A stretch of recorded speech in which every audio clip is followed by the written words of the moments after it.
pigilan sa mga insertions ko. Huwag ka nang makialam sa budget.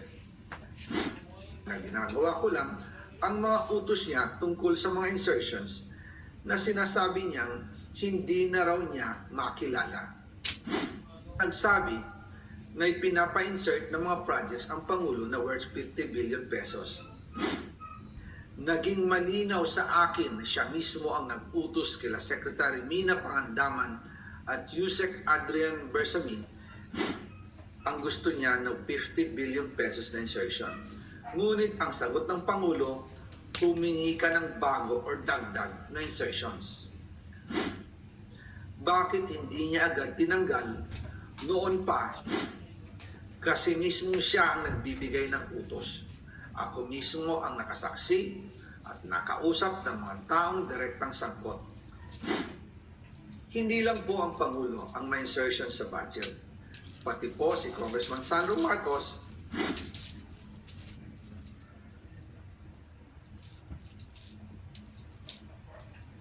pero kahit na na-deliver na ang 1 billion pesos para kay Pangulong Marcos at kahit na naisama na rin sa 2025 budget ang 100 billion pesos insertion sa pamamagitan ng BICAM Committee, ayon mismo sa utos ng Pangulo, nagagalit pa rin daw si BBM. Kaya noong February 2025, sumulat po ako ng isang confidential letter kay Pangulong Marcos. Doon ko ipinaliwanag na ginagawa ko lang ang mga utos niya tungkol sa mga insertions na sinasabi niyang hindi na raw niya makilala. Ilalabas ko po ang sulat ko sa Pangulo kasama ng video ito.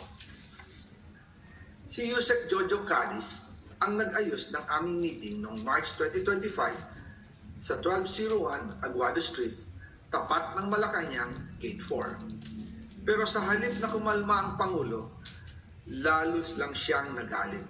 Sa halip na itanggi o linawin niya ang tungkol sa 100 billion insertion, pinagsabihan niya kami ni dating Speaker Romualdez at sa akin mismo, diretsahan niyang sinabi, huwag mo akong pigilan sa mga insertions ko. Huwag ka nang makialam sa budget.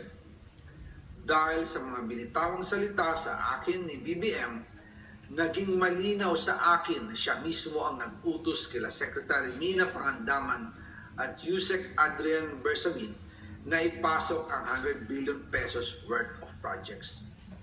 Kaya kung hindi talaga totoo na galing sa Pangulo ang utos, bakit hindi niya agad tinanggal noon pa sina Secretary Mina Pangandaman at Undersecretary Adrian Bersamin nang pinaalam ko sa kanya ang 100 billion insertions sa pamamagitan ng sulat? Bakit ngayon lang nila pinag-resign kung kailan nalaman ng publiko ang tungkol dito? And also kinausap ako ni Yusek Jojo Cadiz at nagsabi na ipinapa-insert ng mga projects ang Pangulo na worth 50 billion pesos. And sinabi ko kay Yusek Jojo na meron ng instruction kay Secretary Mina Pangandaman at Yusek Adrian Bersamin about the 100 billion pesos insertion. And sabi niya, kakausapin niya ang Pangulo na kung pwede, doon na lang i-charge ang gusto niya ng 50 billion pesos na insertion. Ngunit ang sagot ng Pangulo, humingi ka ng bago or dagdag na insertions. Doon po nakita at naramdaman na hindi pwedeng sabihin ng Pangulo na wala siyang alam sa mga nangyayari. Kasi mismo siya ang nagbibigay ng utos. Ako mismo ang nakasaksi at nakausap ng mga taong direktang sangkot. Kaya hindi na pwedeng maghugas kamay at magturo na parang inosente. At kung titingnan ninyo ang 2026 budget, may panibago siyang 97 billion insertions. Pero ngayon, ipinasok na mismo sa President's Budget or NEP 2026. Yan po ang kinumpirma ni Secretary Manny Bunoan na may instructions ang Pangulo na magpasok ng 100 billion ulit sa President's Budget. Kaya wala na siyang pwedeng ipamigay. Ito ay nalaman ko noong May 2025 sa meeting namin kasama si dating Speaker Romualdez sa number 30 Tamarind Street, Forbes Park. Kaya nang nadiskubre ng House of Representatives ang insertion sa flood control sa 2026 budget, ibinilik namin ang DPWH NEP 2026 dahil mali na ito at panibagong flood control projects na naman. Hindi lang po ang Pangulo ang may insertion sa budget. Pati po si Congressman Sandro Marcos, meron din pong pinapasok taon-taon. Noong 2023, may 9.636 billion pesos. Noong 2024, 20.174 billion pesos. At nitong 2025, 21.127 billion pesos.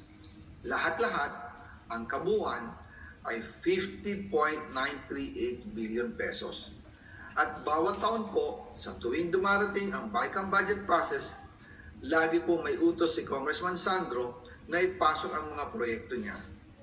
Nalaman ko na lang sa mga contractor na galit siya sa akin noong pinag-uusapan na ang 2025 GAA budget. Ang sabi daw niya, ipatatagal ako at magpa-file ng maraming kaso laban sa akin. Kasi kulang ng 8 billion pesos yung insertion na gusto niyang ipasok.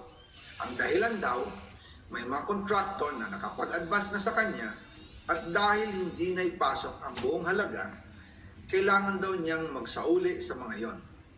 Para malinaw sa taong bayan, ilalabas ko po sa video na ito ang listahan ng mga proyekto na kasama sa mga insertions ni Congressman Sandro.